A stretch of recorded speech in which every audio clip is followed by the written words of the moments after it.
welcome to the J+J RC Show, the podcast where we discuss all things RC, FPV, and our little world of our hobby. My name is Julian Melo, and I'm here with Jason. I'm Jason Shumway, and together we run a small little club called OMAC here in California, our Model Aviation Club, and we thought it'd be fun to talk about what's going on in the RC world and what's in our little corner of it, and hopefully get you guys some information that you can use and some things that make your journey in RC a little better. Awesome. Yes. So Jason is the president of our Model Aviation Club. I'm the vice president. And let's start with a little bit about ourselves. So Jason, let's start with you, Mr. President. What do you do for a living, and how does that relate to sort of the hobby? We'll start like, one of those business meetings where we're going to break the ice, how much does the polar bear weigh? Enough to break the ice. So I'm Jason Shumway. I'm the president of OMAC, but in my real life, I'm a television editor. So I have been lucky enough to work for companies like MTV or NBC or Ben and Murray and a bunch of others, and shows like True Hollywood Story and Catfish and things like that. So I spend most of my time in a closet with a computer making shows that I hope some of you guys watch. I got started into RC when I was 16 years old. Actually, I got my first RC when I was 16, but the truth of the matter is I was probably 13 years old and went to visit my grandmother up in Michigan. And this guy across the street was one of these crazy RC guys back in the day, but he was home building an airplane in his barn. And I came down there one day to see that, and he was flying an RC helicopter. And this was back in the days before gyros on RC helicopters. It was the coolest thing I'd ever seen. And I asked him if I could fly it, and he promptly told me no. And I was like, well, I don't understand. Now that I fly RC helicopters, I completely understand why he brushed me off there. But I was just utterly fascinated with it from that moment. And then there was another time, and I don't remember if it was the same visit or not, but then I saw him flying like, it had to be almost a quarter scale Cub on floats at the lake. And it was just, maybe I was just little and it seemed bigger, but man, it just was massive flying over the water. And I remember thinking, God, that is the coolest thing ever. And so for my 16th birthday, I remember just my mom asked me when I said, I really want this RC airplane so bad. And she took me to a place called RC Sports in Indianapolis, and unfortunately they're no longer around, but they hooked me up with a Goldberg Eagle 2 that I had to build, a Futaba Conquest,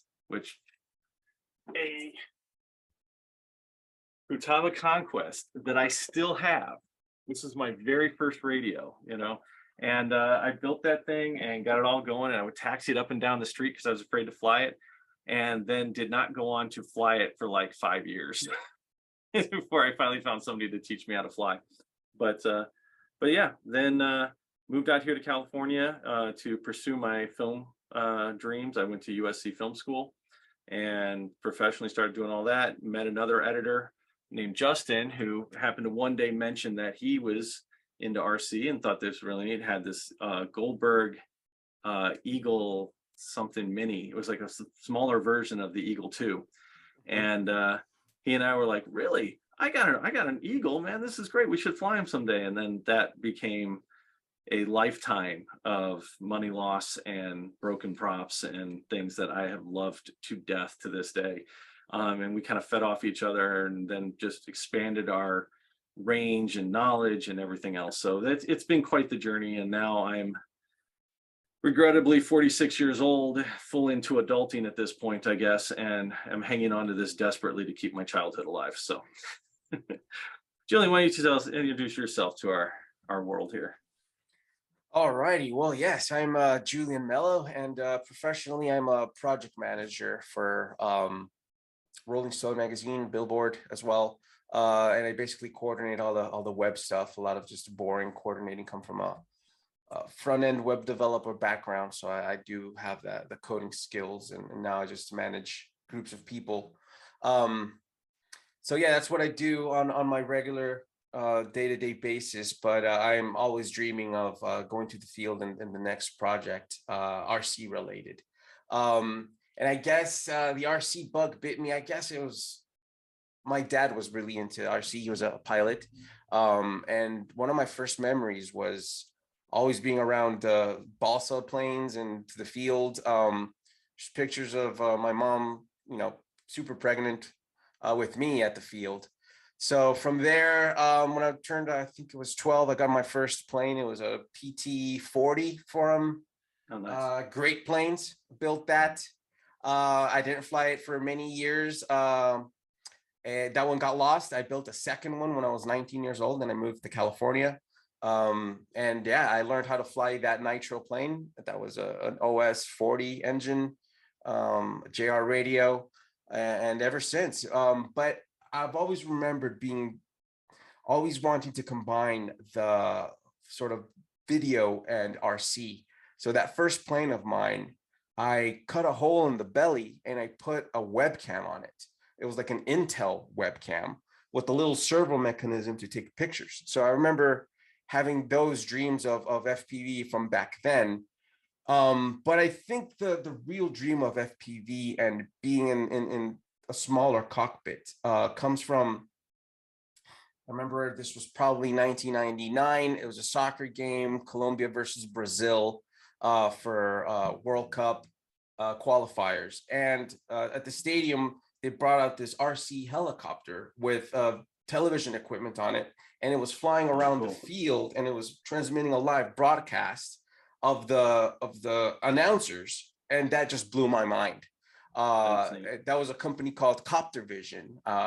So many years later, when I was in college here, I just happened to meet the founder of that company, who was also Colombian.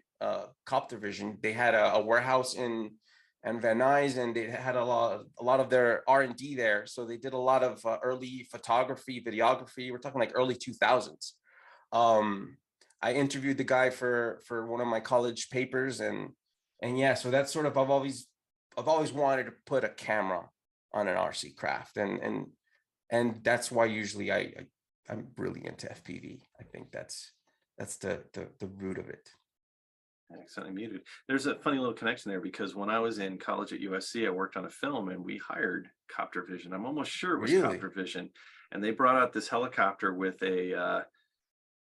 I think we ended up putting a 16 millimeter air reflex on it or something like that. They had it all there and flew this helicopter shot over a field up to one of our guys.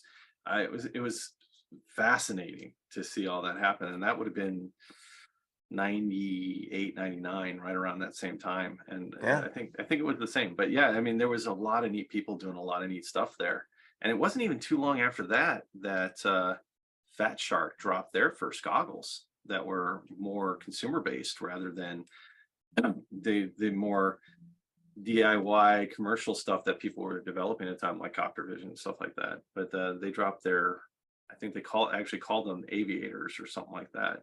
Yeah, the first ones. Yeah, I'm absolutely certain I still have a pair sitting out in my shop right now, but I've long since moved past those. But yeah, I mean, FPV is one of those things that changed the entire RC thing for me. Like, I kind of question whether or not I would still be doing RC as much as I do if FPV hadn't become a part of it.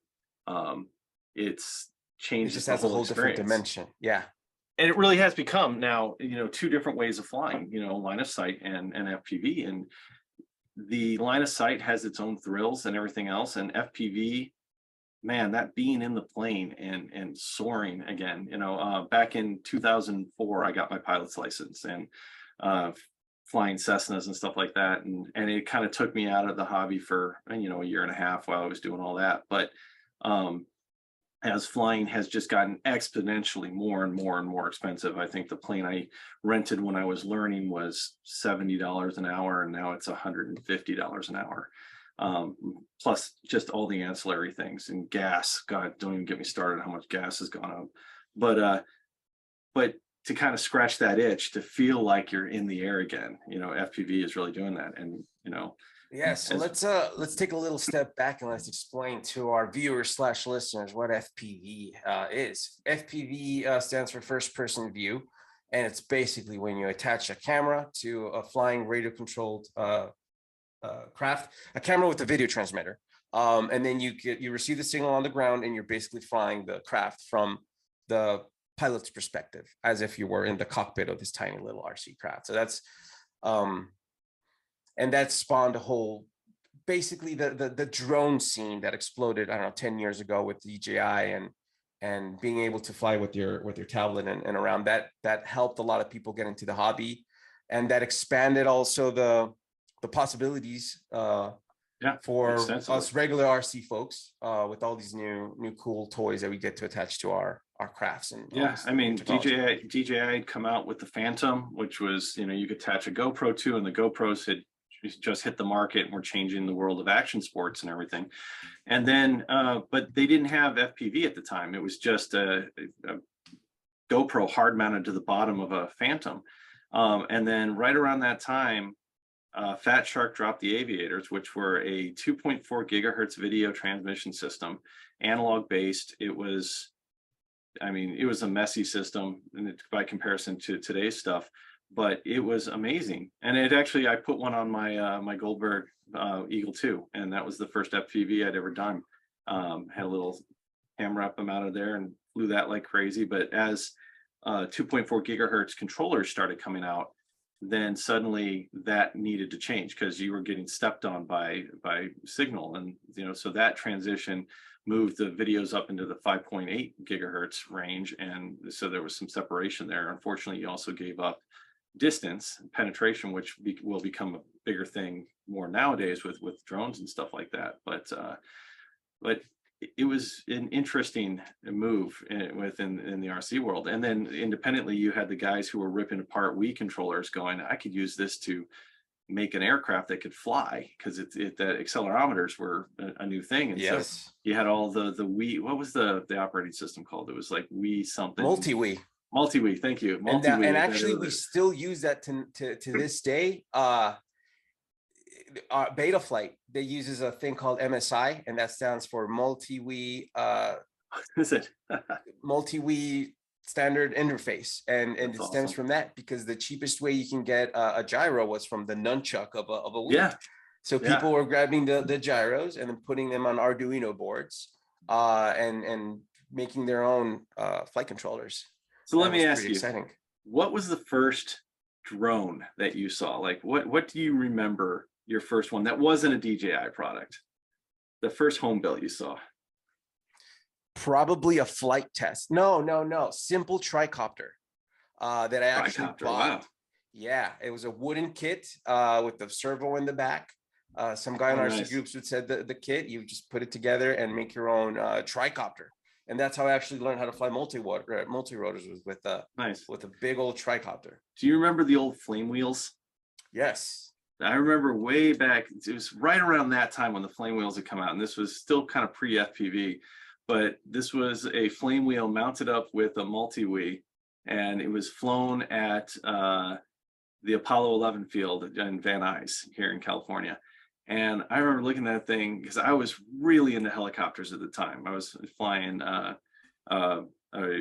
Thunder Tiger Raptor, and just thought, oh man, these helicopters are the best. And then some guy pulls this thing out, and I'm like, what is that? And watched this thing fly, and it was loud. It was shaky too. I remember it got up. It was like, yeah, but look, it's flying. It's so amazing. That was such a neat experience to kind of see those come around. And then, like I said, since then, seeing the involvement, how it evolved into these much tighter, much better designed, much sturdier designs. The flame wheel, if it bumped into anything, it wasn't just props that come off. It was arms and motors and shit flying everywhere, man. It was great. Yep. All righty. So let's see, Jason, let's talk about what of our current projects are. Let's start with you. What's on your bench right now? Oh, geez. That's a dangerous question to ask somebody with ADHD, because we are known for having many projects everywhere. And for all my ADHD people out there, y'all know what I mean. But this is my hyper-focus hobby, so everything comes back to that. So currently on my bench right now, ironically, is a CNC milling machine. So I've got an open build lead 1010 that I'm missing about $100 worth of parts for that are on order. So they're coming in, but I'm going to be building a router to start cutting my own frames because I really want to get into designing my own drones. I have this dream of building a 5-inch flat octo, so 8 motors all around rather than the over under octo X format. That looks kind of like a flying saucer. That's kind of what I want to build. So that's going to be my first kind of design. And since I got into 3D printing and all that stuff, I tried to do some of it with that, but 3D printing really isn't resilient enough. So the thought of being able to cut the flat carbon with this is kind of neat. So I have that going on. I have a flight test guinea pig that's in the box. I got to pull out and start building this. If you're not familiar with flight test, what's wrong with you? Please go get familiar with flight test. These guys are awesome, and what they've done for this hobby is nothing short of amazing. But they make wonderful, easy to build foam board based hot glue fit projects. So I've always wanted to do the guinea pig, and a friend of ours, Pat, has to have a laser cutter, and he laser cut the whole thing for me. And so I've got that project going. And then luckily, most of the rest of my projects are closer to completion. I have a 700 size T-Rex helicopter that is at the flight testing stages. I realized that I messed up the programming on the first flight and never really got it off the ground. One of the servo arm motors was like slowed down and wouldn't go as far, but the other two were going further. So every time you try to take off, it would go, whee! You don't want that. And then I have a T-Rex clone of what's it? Of an Airwolf. I'm trying to remember the name of the company from Motion RC sells these little Airwolves. So it's a little 450 size Airwolf that has hovered and is incredibly twitchy. And I need to learn how to work the Futaba. It's a 780R, I believe, receiver gyro combo. I don't really understand how to program it entirely yet. So those are my main projects that I have going on. I always have enough parts to probably build at least 3 drones at any given time.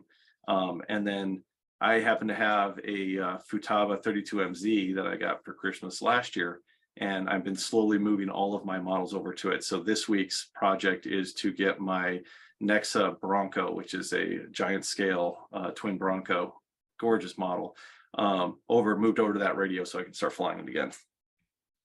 So that's my ADHD version. So what do you got going? Because I know you got some things in the queue. Yes, and I'm on the ADHD spectrum as well with a bunch of started projects, but let's just mention the ones that are closer to completion.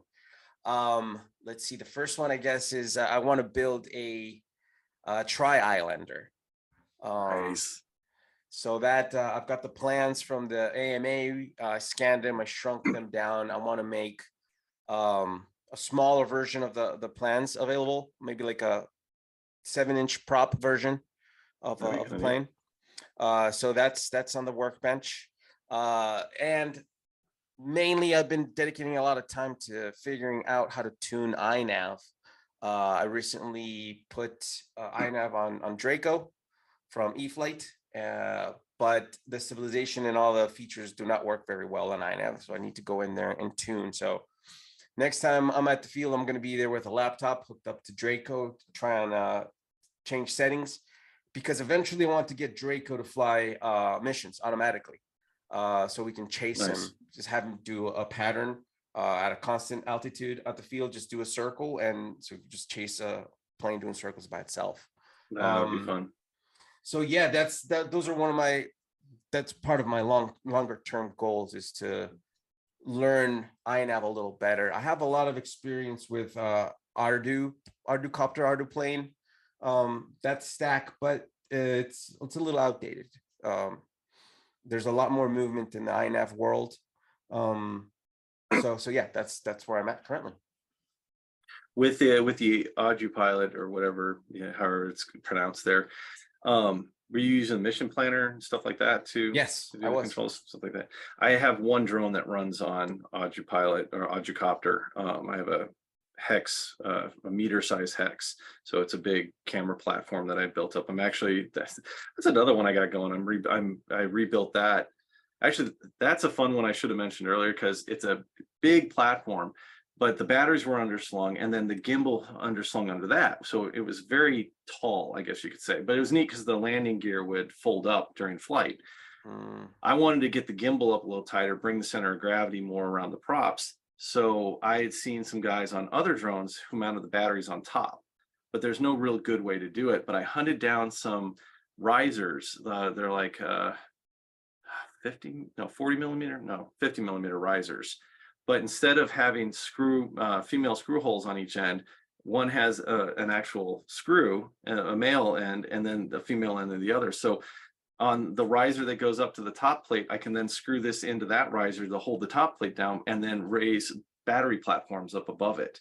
And so again, my friend Pat, our friend Pat, who has the laser cutter, took my designs for my battery platform and he lasered them out for me. So now I have these two clear plastic battery platforms that are going to move all of my batteries up top, which allows me to suck the whole undercarriage up, a good 6-7 inches, which will bring my gimbal more in line.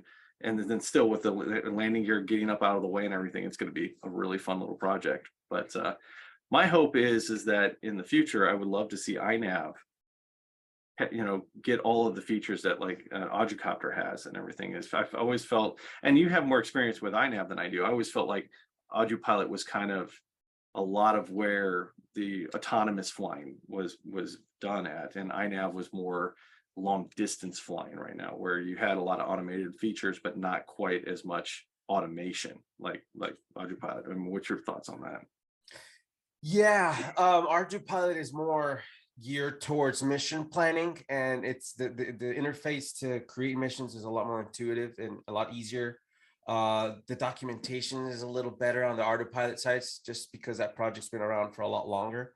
But on the other side, iNav is very active. They have a very active Discord server, a lot of helpful folks there. And there's a Ukrainian dude also on YouTube, Pavel, who has some really good videos that gets into the details of iNav. And one of the benefits is that iNav has been using a lot of the filters and filtering from Betaflight and sort of merging those into itself. So on the stability side, iNav does a good job of flying drones. It's not as well as Betaflight, but yeah, the development on Ardu plane has stopped for a bit. It's more active on the iNav side. Very cool. Well, we got some fun projects in the works, don't we? Indeed, yes, we do. We do. Let's see. Let's now that we're talking about FPV, how about we discuss something that's been going on for about 6 months now? The famous battle of the FPV goggles. Yes. So let's give it a little background. This started about, I don't know, 6 months ago. When 6 months ago, the king of digital FPV has been DJI for the longest time. Absolutely. And then a bunch of other companies started coming out. We've got Walksnail / Avatar. No, it's now Caddx. They've dropped the Walksnail. Caddx, because Caddx officially didn't want to be a part of it. We'll go into that here in a second, but they are now really trying to push the fact that it is now the Caddx Avatar, and the Walksnail thing is kind of slowly falling away. Yes, and to add more spiciness, we had Shark Bite / Fat Shark, and that distanced itself from Fat Shark and changed their own name, and now they're an open source project called HD0. Their goggles recently started shipping out to users, the first batch. Yes, so now we have a full-blown, we have lots of options for people to choose goggles, but not only goggles, but also different technologies, because none of them are compatible like they were back in the analog days. Everything was analog, everything was compatible, but DJI uses their own proprietary standard. Caddx, Walksnail, Avatar, they use their own proprietary standard. HD0, they use their own proprietary standard. Right. So it can be a little confusing for the newcomer who isn't, there's a bunch of different brands, a bunch of different products, ups and downs. So And I'm pretty sure we're not going to get to the end of it today because Oh no, this is going to be an ongoing conversation for a while because things are changing fast and firmwares are flying out on every side and kind of how to do it. So I think what would be kind of a fun way to start with this is let's talk about what each of the systems are, kind of what their benefits are, and and where you can go as if you're new, because there are a lot of you guys out there who are listening right now who are like, oh, I'm DJI, or nope, I'm full on HD0. This is kind of, you've already made your decision, but there are a lot of people out there going, I don't understand, why would I want this over this? And to me, it's always been about, what are you going to do with it? With everything else, all of these systems have wonderful benefits, wonderful negative sides, and but they can all really be used for something. So unless you're absolutely irresponsible and just buy them all, not like I did, damn it. Or if you only want to get one system and dedicate yourself to it, it's there. But well, we should start with DJI. I think we should start with talking about the king, or the maybe about to be dethroned king of FPV, and kind of what they have and where their systems are at. So, and arguably when it comes to quality, they're still our king. The O3 system, nothing can touch the quality that you're going to get on the goggles, the clarity, the single OcuSync strength system is amazing. Yeah, that is just, their proprietary technology that this company has done, DJI, it's incredible. They're whole different level. Yeah. But with that in mind, it's also the most expensive system. The price By of much, it's the O3, right? Well, yeah, the O3 air units are, well, that's what I'm saying. $220 a shot. For the price of one of those units, you can get a whole HT0 setup, basically, with receiver, monitor, the whole thing. Yeah. So yeah, if you top of the line DJI, those are probably the most expensive goggles, best quality.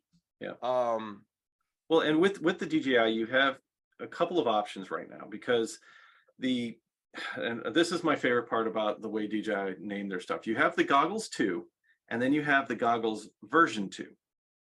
And so those are two different things. So originally you had the DJI goggle that came out, and that was the V1s, and I actually own a pair of those. Then the V2s came out with the DJI FPV, which was their first foray into FPV drones. It was a plastic drone that if you even looked at it funny, it fell apart. Then just recently, the goggles 2 hit the market, and these things, when people were talking about the Avata. Yeah, and these are the ones that came with the Avata. They're just going to start selling them by themselves, I think, the end of this month or the beginning of next month. So for those of us who were impatient, we bought the Avata, so we got the goggles 2. And that came with either a motion controller or the controller 2, depending on what you wanted to fly. My personal setup is the goggles 2 with the motion controller, which is actually a remote that floats in the air, and it uses motion sensors to control the drone. It's quite fun to give to new people because it's a very intuitive flying system. But those came out, and the biggest complaint I think about the goggles is that when you're in there, when you're looking in there, the sides are a little fuzzy. I attribute that to the fact that it has a wider angle of view than all of the other goggles, but it's also the lenses just can't quite get out to everything for each eye. So you kind of set one eye for half of the screen and one eye for half, and the overlap is kind of there. So everything looks great as long as I'm looking forward, but if I actually cant my eyes to the side to look down at an OSD element, it can be fuzzy sometimes. But that being said, 1080p at, I think it's 120 frames a second right now at 50 megabits. Oh my God, the OcuSync it's like watching FPV through a GoPro. And for those of you who don't have much FPV experience, when you started with analog back in the day, because everything was analog was, it's at the beginning it was like 360p, if you want to put it into a number, before it became a very old VHS tape that you borrowed from Blockbuster. That's what it was. That had been run forwards and backwards 15 times over a magnet. It was, you could see, but you couldn't make out details. It was the ghost branch terms were from that day, when you'd be flying along, you'd hit something and have no idea what you hit until you got over to pick up the drone and saw, oh, look at that, there's a branch there. And it was, at best it was 480p. 360 was a little more common. It was just an easier broadcast. Wonderful latency though. I mean, we're talking minimal latency 3-4 milliseconds tops. So what you were seeing was happening is close to real time. DJI being the top end of everything, with all that transmission, you could be looking upwards of 40 millisecond times, but that's still And incredibly fast. I that's mean, basically the delay between the input of your controller and right. basically what you're. And for the most part, when we talk about this, we're using the manufacturer numbers. Everybody wants to say from glass to glass, from what the lens sees to what your monitors and your goggles see. And so when you can find any of these digital systems doing latency under, say, 20 milliseconds, you're looking pretty good. The downside of the digital revolution is video processing. So the image has got to come in, then it has to be processed into a digital signal and then sent down the line, decoded, put on your glasses. So the Goggles 2 typically do that in about 40 milliseconds. There are many other guys out there that have done extensive testing and all this stuff. So I will rely on their genius to tell us that. I'm not going to do my own. I just, look from there. But that seemed to be a pretty decent average. But with DJI, you get image like you cannot believe. And let's segue that to Avatar, or to the Avatar system. So the Avata is coming out, and then there's this other system called Avatar, and everybody's like, Avata, Avatar, is something going on there? And then Walksnail, this company nobody had ever heard of, drops the Avatar goggles, and amazingly enough, Fat Shark drops the goggles with them. And so you have the Fat Shark Avatar, and then you had the Walksnail Avatar. And the big question is, what was the difference between the goggles? Well, one was white and one was black. That's literally it. They changed the casing and not even basically a whole lot. Who you contact for support once if they break. That's it. But whereas when with DJI for the longest time, everybody said, hey, we want canvas mode, or we want our OSDs from Betaflight to be in the goggles. We want to be able to see that. And DJI basically responded by saying, well, you can get the stuff we want to show you. And so you could get some OSD elements into the goggles, but you couldn't have everything. Goggles 2 does do a lot more of that now, but even for a while, right after they came out, they didn't. And then Avatar, but then again, you've got the open source scene, what's it called, WTF operating system. So WTF OS, they figured out how to root the goggles, and once they rooted the goggles, they were able to get in there and then whatever DJI wasn't providing the users, people decided to do it there. And to DJI's credit, they tried desperately to stop that. I mean, they changed the firmwares, they tried to lock them out, and what WTF was smart enough to, once they did root a goggle, even if you had to upgrade the firmware for DJI, it couldn't undo the root entirely. They were very much keeping ahead of it. So you were able to get what you needed if you were willing to essentially risk breaking your goggles. Risk of breaking, yeah, and the so $600 goggle. It kind of sucks, but and it's nerve-wracking when you do it. I rooted my V1s almost immediately because I was like, well, I really love the OSD. And one of the big OSD elements that was missing in DJI was the warning. So you had in analog, you had a thing that would come up, it would say, runaway, or it would give you a thermal or whatever it was happening. It would tell you and give you an idea of what it was upset about. But with DJI, you didn't do that. You had to go back to the black box recordings if you had them, and stuff like that. So then with rooting and everything you got there. So when Avatar hit the ground, now you've got some goggles with people are saying, we're here for the FPV community. We're gonna give you exactly what you want. But there was this whole controversy about whether or not it was DJI tech that was in there, or whose tech was it? Because God, everything was starting to look a lot like DJI's menu systems and DJI's things, and it was even using the same terms that were nobody else used, just DJI used. Now, Walksnail at the time came out saying that, oh well, we did that so that users would just feel comfortable and understand the environment and stuff. But when it came out later that Caddx was the main company behind Walksnail, and Caddx was the main provider of air units and the Vista transmitters for DJI, it just, oh man, the internet lit up, and the theories and the conspiracy theories. Thank yous. It was amazing, how many people just wanted to read so much into that. And then the inevitable DJI dropping CADX and giving the contract for air units and stuff over to RunCam to make the RunCam. Oh, for not to split. They're calling them something else, but they're still the Vista and the air unit and everything. Mhm. It was a very interesting time, but to the credit, those Avatar goggles are pretty amazing. They're kind of like everything you get with DJI. Maybe not quite as clear an image. The new OcuSync is just really hard to to catch up onto, but you get 50 megabit, 1080p at, I think it's 120 here. I think I got the specs over here. 100, I think it is, frames.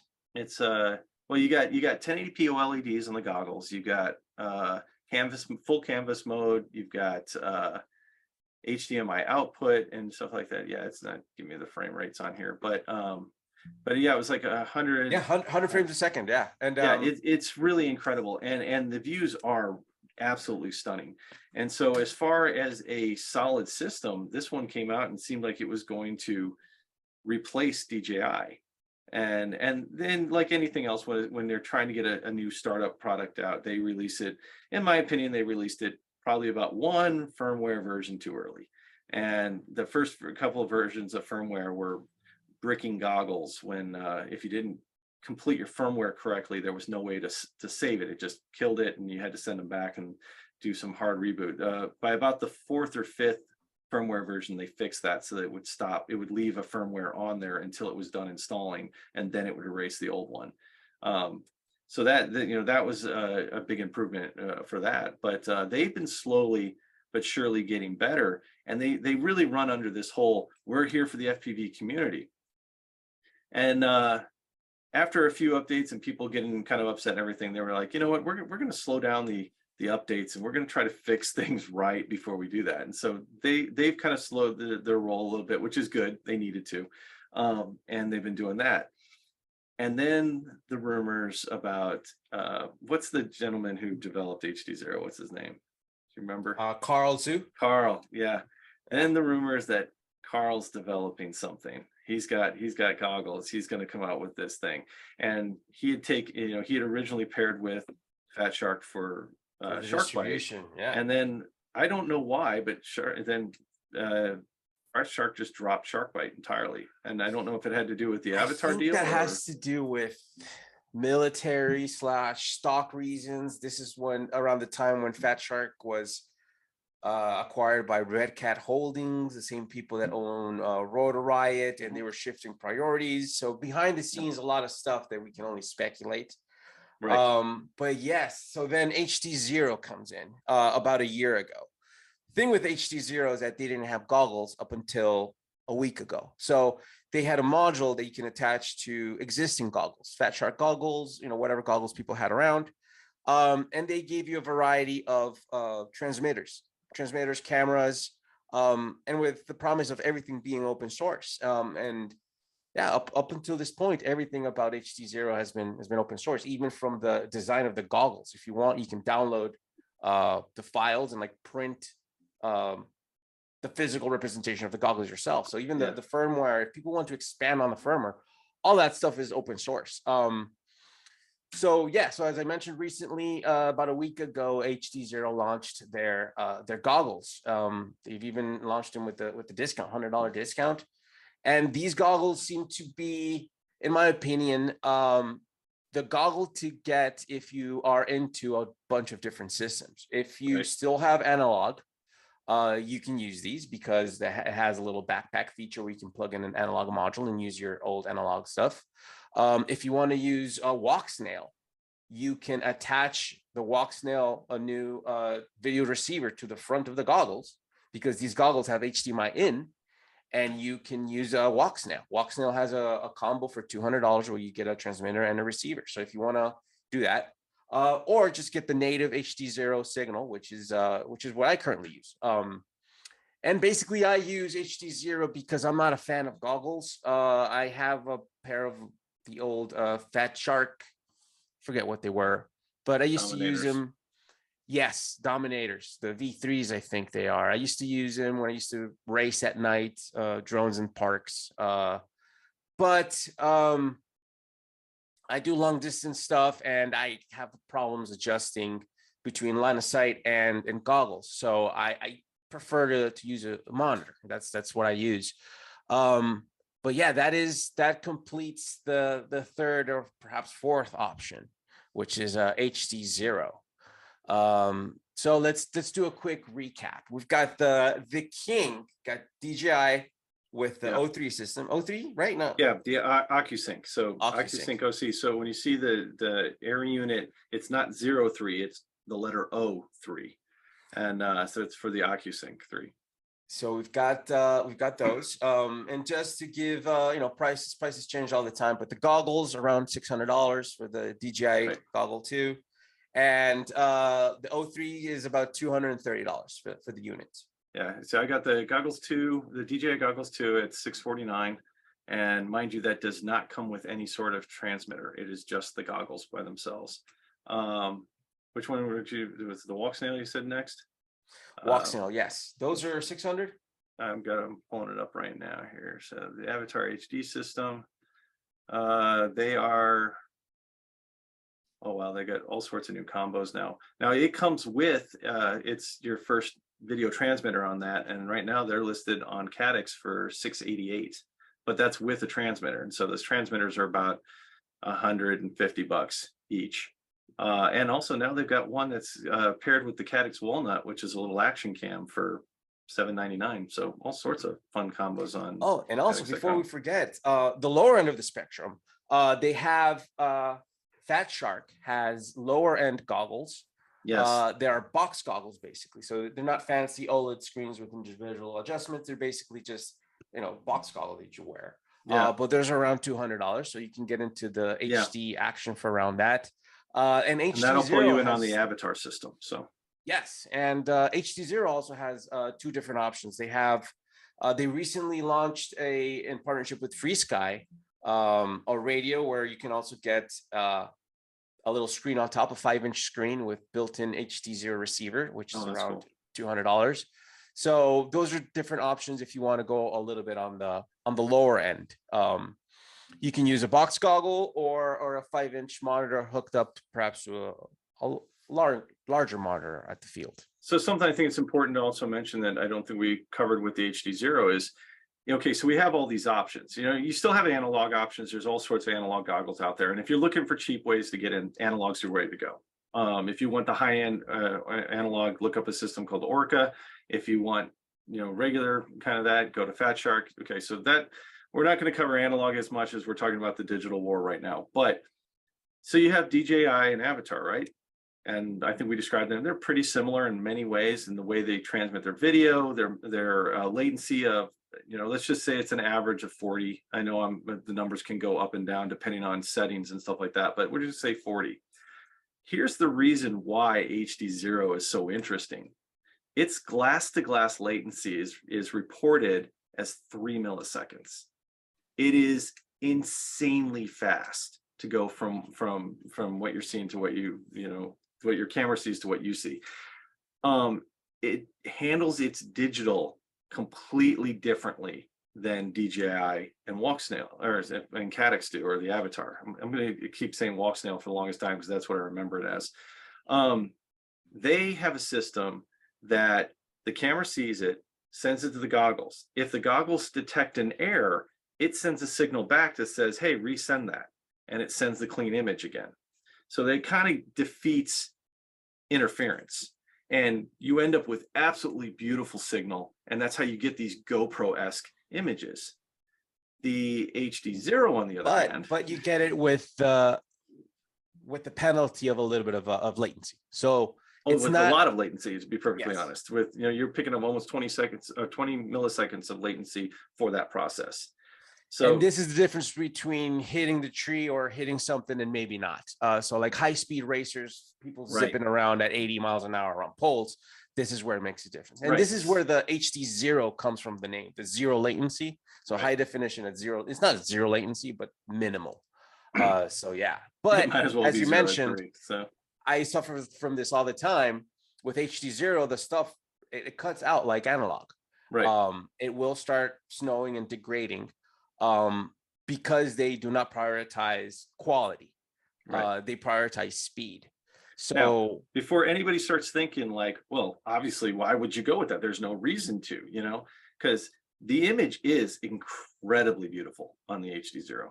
I mean, it is a high definition image, and it is still full HD. And if you talk to the old analog guys, because there are still a lot of people who are like, I will never fly digital. I hate it. It's the latency is so bad. Okay, with analog, what's the big difference? Okay, say you're flying out somewhere in DJI and you lose signal, your screen goes black. That's it. You have nothing. It's everything or nothing.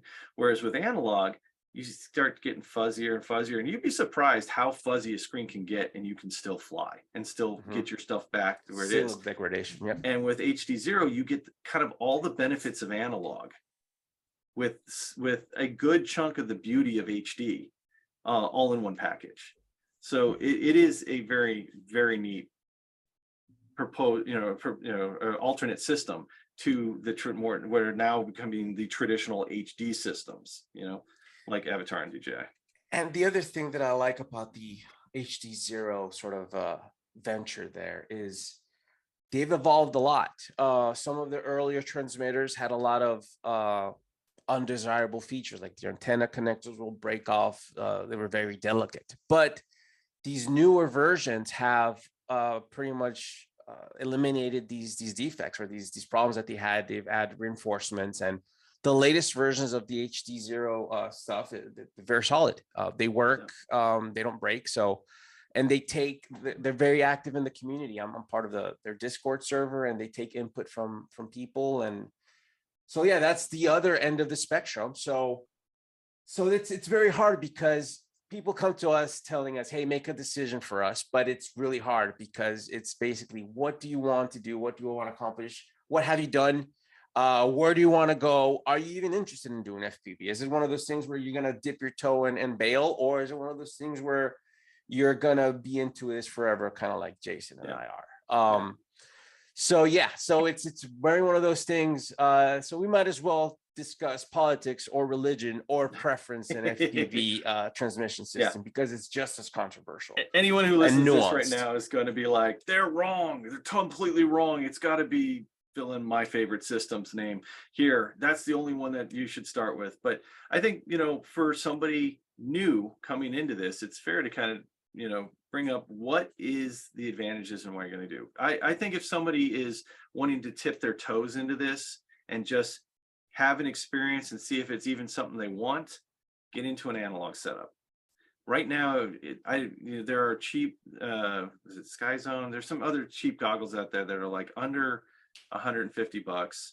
Transmitters, you can find transmitters for $10, that are low wattage and stuff like that. You can get a whole camera FPV little all-in-one unit for $20 on Amazon, basically. Right. For the plane. And if you're not into the DIY stuff, I will have to look it up, but I know that there is not the Inductrix, or it is in the Inductrix, that has a goggle drone controller package that's probably like $300 or something like that. I mean, there's some really cheap stuff out there with analog, and that will give you the experience.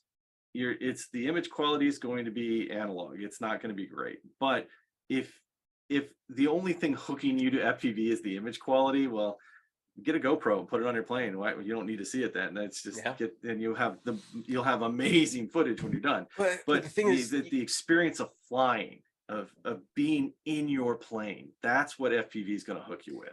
But I will warn you though, because I want to blame this on you. I was happy for the longest time with analog. I didn't care. I could see everything. It was perfect. I had my OSD. I would go out miles. I had no problems until you said, hey, Julian, come put these goggles on real quick and check out the quality. As soon as I saw digital, I said, basically ever since, I haven't flown analog. I've taken the analog out of all of my systems. I don't even have antennas on my analog receiver anymore because I just don't like the fuzziness. It's like, it's like when the HD revolution happened and there were still some non-HD channels. I wouldn't watch those non-HD channels just because of principles. Like I wanted to see people's, acne, I'm so glad I'm a bad influence. I'm good at that, You're a very bad influence. I've ruined a lot of people with FPV, gotten people in who were like, oh, what's FPV? I don't even want to try it. I said, I just don't take a ride. I have a jet that I've got rigged up with FPV, and I have a head tracker on it so that when you turn your head, the camera turns with you.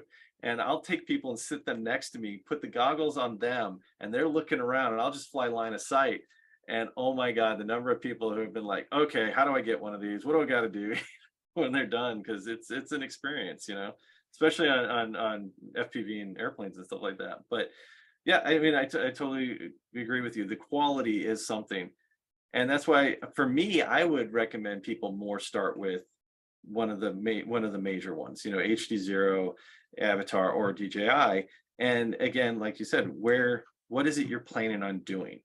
And I think a lot of people are going to answer that saying, I don't know. I don't even know what's available. And so I think the things that you can do, and we'll debate which systems are best for that, but like racing drones, I think when people think of these little drones, they think of racing. Oh, drone racing, and what's the big thing you can do with that? And so that, I think we will both heartily agree that HD0 is going to rule that. If you're a hardcore competitor, you're gonna do analog or HD0 just because of the latency. Yes. Well, and not even just the latency, but the fact that it doesn't transmit on the goggles means that the pilots can sit closer together. With the other systems, you need to keep spacing, physical spacing between pilots, because that transmitted from the goggle will interrupt your signals. Oh, and you know, and also for racing, HD0 has a product which is a receiver that receives 4 different signals. Yeah, and you can mix them, and this is especially for racing. So yeah, especially for broadcasting, or if you're showing it to an audience, you can get those perspectives up easier. And so HD0 really is going to be, I think, where the racers have to go. I mean, you get all the advantages of analog. You get a clearer signal, that's clearer digital signal, and the low latency and all that stuff. So if racing, and let me add another advantage to that. Also, if you like being on the cutting edge, one of the frustrating things is that I saw that our characters on the OSD, they have to be white for some reason. And I always wondered, why can't we just turn them another color? And they just released an experimental, no, not even experimental, a stable version of HD0 with color OSD. Oh, nice. Nice.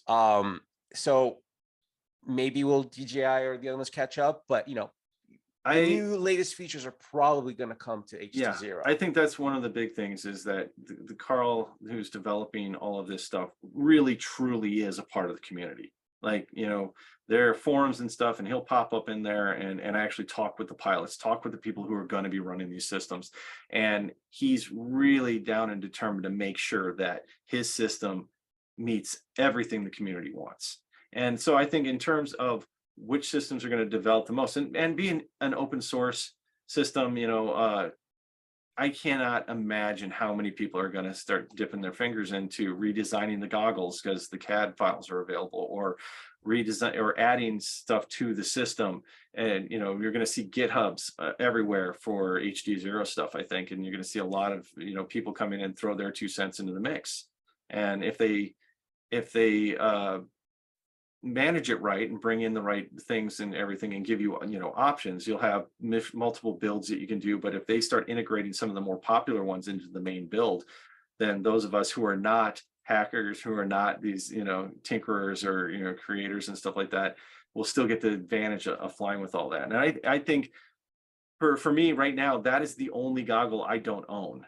And it's more and more the one I really want, you know, because like, here's a goggle that I can do analog on, that I can do avatar on, that I can do HD0 on. Okay, it's never going to cross over to DJI. That's just never going to happen. But unless DJI comes up with an external video receiver, which I doubt. But continue.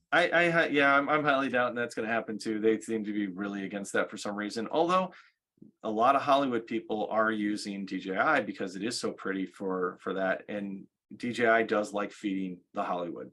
Their gimbals, they just came out with a video transmission system using the OcuSync 3 for cameras and wireless video village type stuff, or to put on their Ronins so that when people are running around, you can watch stuff there. So we're getting closer. And DJI, their products, I mean, they're basically flying tripods is what they are.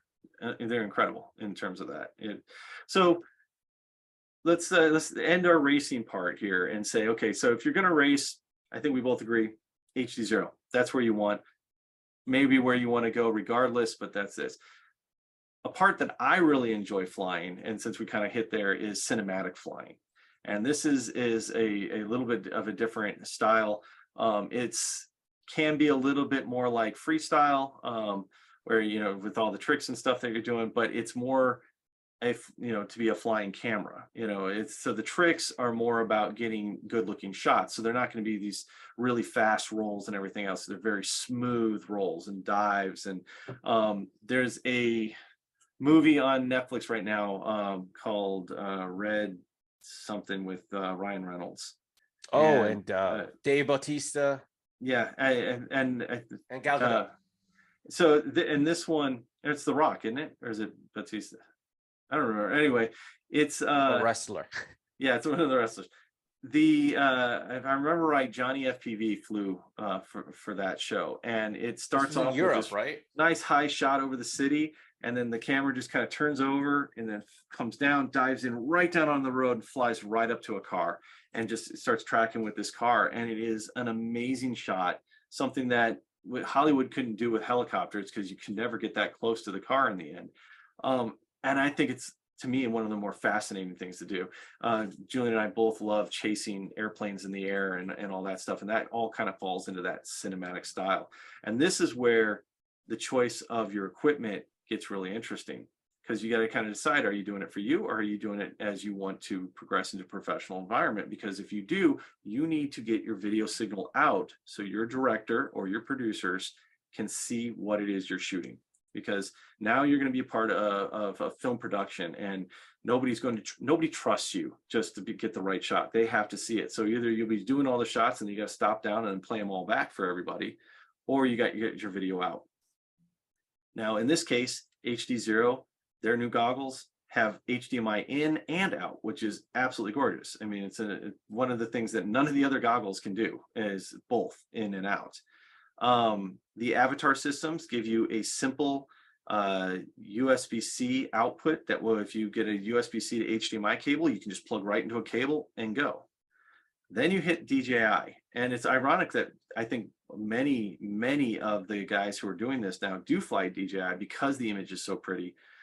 But in order to get DJI out, you have to hook up either to your phone or to a smart controller, or something that's got the Fly app on it, that then allows you to then convert it to an HDMI signal and then out to a monitor. So you have, there's a couple of boxes on Pyrodrone, pyrodrone.com, that you can hook your goggle output into to convert it into HDMI. So it's a much bigger process with a lot more equipment you have to purchase and things to get it out and in there. But again, then the plus side is you have the OcuSync.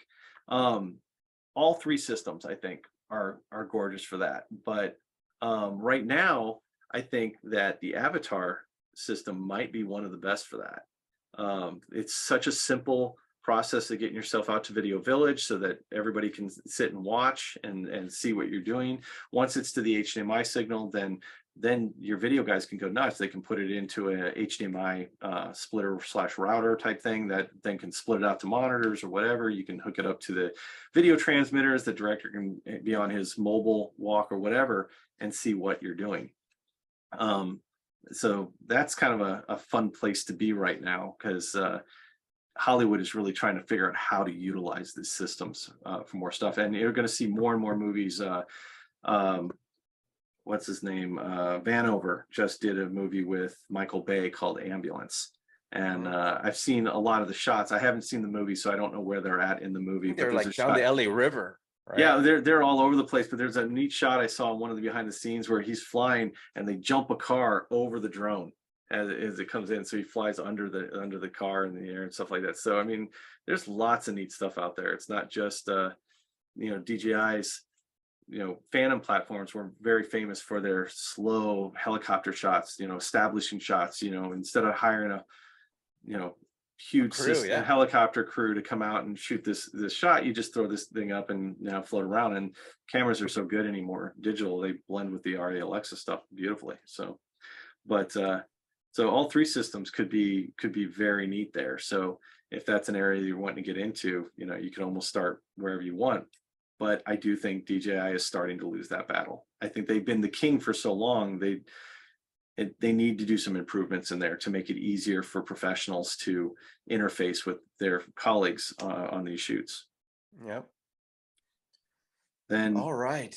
yeah, they got freestyle flying and stuff like that afterwards, which again, that low latency is a great thing for that. If you're going to start wanting to fly like, oh, who are the big freestylers now?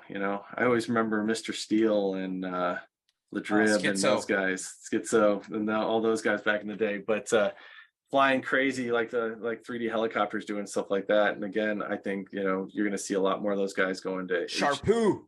Yeah, oh God, you're going to see a lot more of them going to the HD0 and maybe even into Avatar. I mean, a lot of these guys at Rotor Riot, of course, Rotor Riot's got some skin in the game when it comes to Avatar, but a lot of those guys are swearing by that system. So yep, I think Ladrib and I think even Vanover's flying it a bit now, isn't he? I don't remember. They're all Rotor Riot guys. So yep, Red Cat Holdings. Red Cat Holdings. All Chad right, Napper well, at the hell of that. So old flight test. All righty, well, thanks. I think we a good space to wrap it up. Jason, I think we're for our first episode. Well, I'd like to thank everyone for tuning in.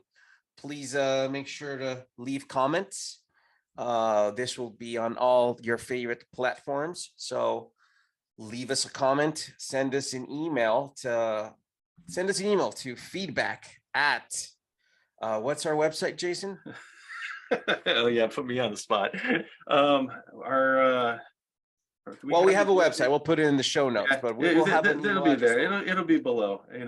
I'm reminded right now of a comment that was made during, I want to say it was a film festival thing. It says if you liked our stuff and you liked what you saw, comment and tell us and like. And if you didn't like what you saw, then this is a great time for quiet introspection. So indeed, STFU. But if you guys have topics you want us to talk about, we want to start exploring the world of RC and what else is out there and all the different things we can do. And we hope to expand on this, and we're looking to bring RC out to everybody so they can see what it is. So many people get their little niche part of it, but they don't explore the rest. And between the two of us, man, we do every single part of RC aviation that's out there. So indeed, got a lot of fun stuff to cover. With that in mind, I think we should tease our audience what we're going to talk about next time. And I think the big controversial thing that we are going to get into next time is the FAA and the new regulations coming and how it's going to affect you. Are you going to have to join a club? Are you going to have to keep under the 250 gram rule in the US? Do you not care about the potential ramifications, since the FAA doesn't really give you fines or anything like that? So remote ID and FRIA, and these are going to be words that you all need to know. And it's not fun, but it is going to be a very important part of our lives because it's not going away. The FAA is not going to just suddenly drop it. So we all need to learn how we're going to play within this world and how we can fight to make some changes in what's out there and the people that are out there. There's a lot of good groups out there that are fighting the good fight for this, and they need your support. So FTCA is one of those groups. Yeah. Yes, indeed. So yeah, let's continue with that. And another good topic that I think we should get into is the way FPV has revolutionized war. We've all seen the clips of Ukrainian soldiers assembling carbon fiber suicide drones. So controversial topic there, but I think it's something worth exploring because we've seen it from both sides. That'll be our first not safe for work topics. Unfortunately, this is one of those things, the reasons why regulations are happening, because the potential to do harm with this is there. We don't want to highlight it, but it's there. We have to be aware of it. And as long as everyone's aware of the risks and the rewarding part of this hobby, it should be fun for everyone. And it helps everybody understand why people want regulation. And like I said, we're not going to get away from it. So let's discuss it. And if you got questions, you can drop them in the comments here and we'll pick them up and we'll make sure we answer some of those as we go. So sweet. Well, thank you, Jason. I'll see you next time. It was fun. Let's do it. Take it easy, guys.